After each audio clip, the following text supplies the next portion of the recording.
Hello बच्चों, आज हम हिंदी व्याकरण का चैप्टर नंबर 3 जिसका नाम है शब्द विचार। जैसे ये घर का चित्र है, इसमें घर लिखा हुआ है। कलश का चित्र है, इसमें कलश शब्द लिखा हुआ है। ये हिरण का चित्र है और हिरण शब्द लिखा हुआ है। नीचे दिए गए चित्रों के नीचे लिखे नाम शब्द हैं। दिए गए चित्रों के नीचे लिखे नाम शब्द हैं। ये शब्द वर्णों को मिलाकर बने हैं।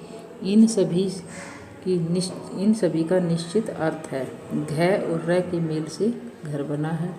अगर इन्हीं वर्णों को उलट दे तो शब्द बनेगा रग। इस शब्द का कोई अर्थ नहीं होता है। इस प्रकार इन्हीं अन्य वर्णों का क्रम बदल कर देखें। जैसे सलक है, न रही है, तो इनका कोई अर्थ नहीं निकलता है। यानी रग, सलक, न रही शब्द निरर्थक है, यानी अर्थ के बिना है। अतः हम कह सकते हैं कि दो या दो से अधिक शब्दों के सार्थक मेल को ही शब्द कहते हैं। यानी कि वो शब्द हैं जिनका अर्थ निकलता है सही, उन्हें ही हम शब्द कहते हैं। शब्द के भेद अर्थ के आधार पर शब्द के दो प्रकार होते हैं। पहला है शब्द है, ये शब्द के प्रकार हैं सार्थक शब्द और निरर्थक शब्द। सार्थक शब्द क्या होता है? जिसका सही अर्थ निकलता हो, और निरर्थक शब्द वह होता है जिसका सही अर्थ नहीं निकलता।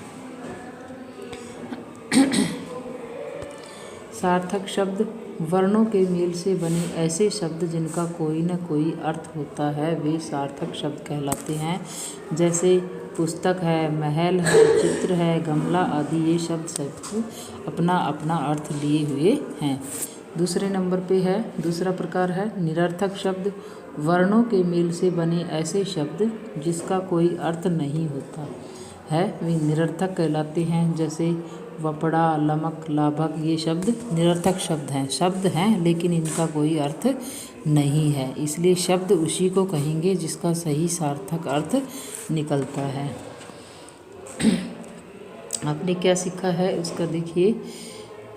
शब्द दो या दो से अधिक वर्णों के मेल से बनते हैं और वर्णों के सार्थक मेल को ही शब्द कहते हैं। शब्द दो तरह के होते हैं, एक सार्थक शब्द और दूसरा निरर्थक शब्द। सार्थक शब्द वह है जिसका सही अर्थ निकलता है, और निरर्थक शब्द वह कहलाता है जिसका कोई शब्द है लेकिन कोई अर्थ नहीं होता।